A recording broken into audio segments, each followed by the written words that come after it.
Guides, setting your guides on your bandsaw. Now, I was only going to be a quickie, I'm not actually going to set the guides, but just give you an idea of how they should be. Now, what the guides mustn't do, they mustn't actually cause any kind of directional control of the band, the source of the blade. So I've got a bit of a cold today. And you've got a thrust bearing at the back here, and you've got your two guide wheels either side of the blade. This on the top set of guides, obviously. You can have carbon type brushes, or what's the other stuff? Oh, Dural. Well, not Dural. That's like a nylon type material you can have as well. But these are the roller guides, side-facing roller guides, which are fine. You know, this is an electrobacum bandsaw. But what I see too often is the band actually in constant contact with the thrust bearing, which is this one. Alright, you should be able to spin it. Now, when it's running, it shouldn't really be spinning while it's actually on, but when you're actually applying your tim or putting any pressure on it, it should just touch it. So it should only just not touch the back edge of this bandsaw blade. Now, regarding the two side guide wheels here on either side of the blade, you have to make sure that this. Let's move this around a little bit for you. You have to make sure that the guides are not. Let's get a bit further away. Yeah, sorry about that. There we are. There you go. The guide wheels are not further than halfway. So if you think on the principle of a third, that should be quite good.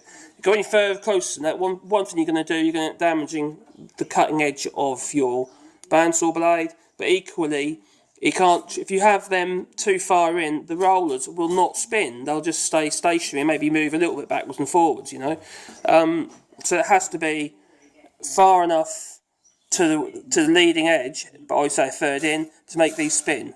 And yet again, they shouldn't apply any pressure to the bandsaw blade. They purely have got to have a little bit of clear, be able to spin if there's any sideways movement, and it holds it in place. You know, any permanent contact will cause friction and heat and wear to your bandsaw blade, but equally to the rollers as well. They're not designed, you know, these bearings, they're not designed for that. So yeah, that works really well if you can, if you just set this for what I generally do.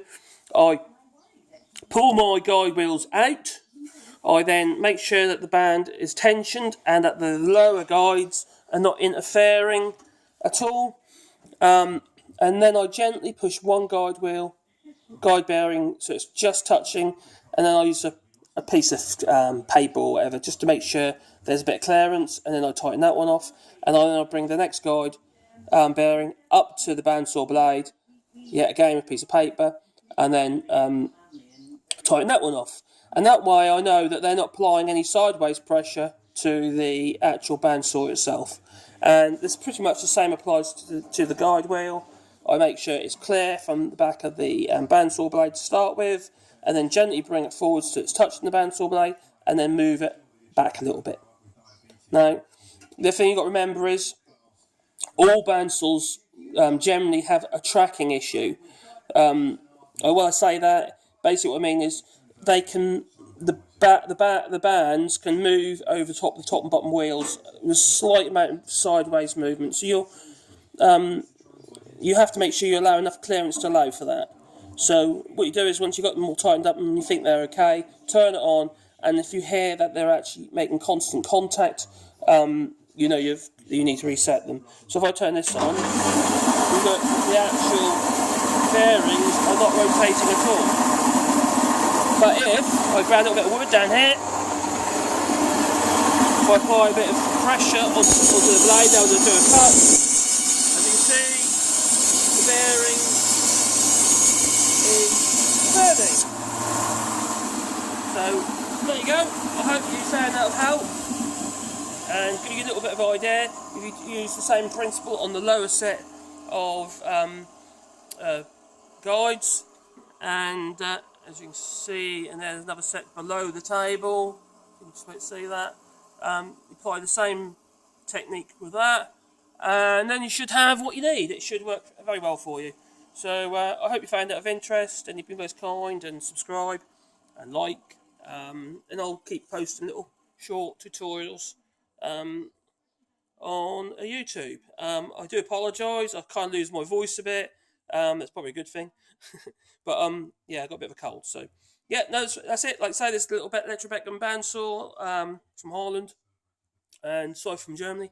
It's a great little thing, and you know, it's a little bit more than a hobbyist, but it's not quite professional really. But it works very well for what I use it for. But yes, I did mention about the other type of guides, and here we are. We have some on this DeWalt bandsaw, which is the DW738 bandsaw by DeWalt. Yet again, you've got a roller guide at the back, which is making contact. These guides need setting because they're making constant contact. This is how it shouldn't be. Because what that'll do is that'll create grooves and cuts, wear lines in the roller, and you do not want that because it'll just stick. And here you have the adjustable, in this case carbon guides, but you take the same principle. I'm not so keen on this bandsaw. I think they're a bit poorly made really. The actual Electrobeckham is much better. But yeah, there you go. So like I said, if you can subscribe, give yourself a thumbs up, be really appreciated. Thank you very much for watching.